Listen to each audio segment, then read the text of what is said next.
Hello, welcome to Recall Gaming Exploits again, and we have another random news for you. So, we're in that E3 lull.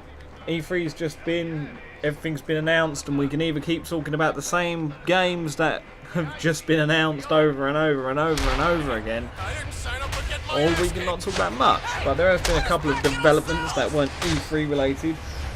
Ubisoft have won, they're dropping DRM, they've decided that DRM is pointless. It's trying to stop pirates. There's always going to be a way around anything that is anti-DRM.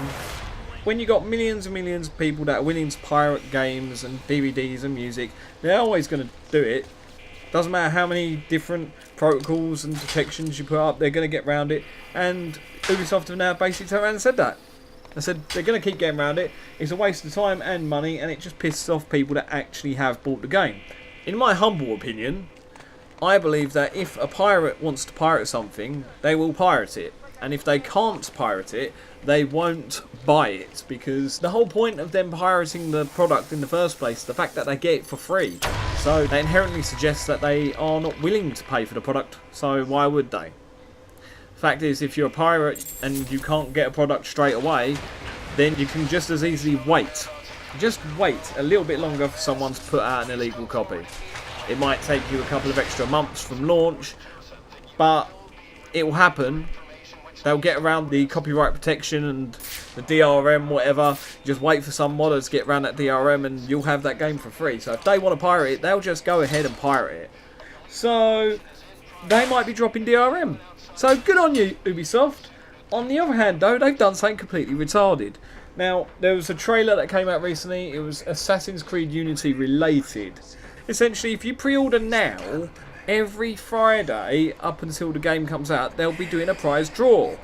You get 5 spins on a slot machine, and then you have a chance to win things like trips to Comic-Con and bags and Assassin's Creed merch and some random DLC like a exclusive spear that you can get in the game that you can only have in the game if you win it via this competition. So we've gone from pre-order exclusive DLC, console exclusive DLC, even retail exclusive DLC. GameStop does that a lot. Pre-order from GameStop and you'll get this exclusive skin that does fuck all. It's always skin or something, or like one mission that's completely inconsequential. Well, now, on top of that, if you pre-order now, you may, possibly, if you're lucky, get some DLC or some prizes. Fuck off! Fuck off! I don't pre-order games for the exclusive DLC. I don't. I pre-order games if it's a game in a series of games that I know I like. So, say I'm a fan of Assassin's Creed. I will pre-order the next Assassin's Creed, not for the exclusive DLCs, for the fact that I want to see what happens in Part 2. This prize draw bollocks, they're just trying to get you, bait you into pre-ordering early on a game that you don't know is going to be any good yet. I mean, chances are it's Assassin's Creed, it's going to be a relatively good game, but for fuck's sake, they're taking it a bit far now. It's a joke. So Ubisoft have done one good thing and one thing that's completely and utterly stupid and pointless. It's stupid and pointless. It does nothing for you. It does nothing for us. It does nothing for the industry. So why do it? I don't understand. I really don't understand the reasoning behind it.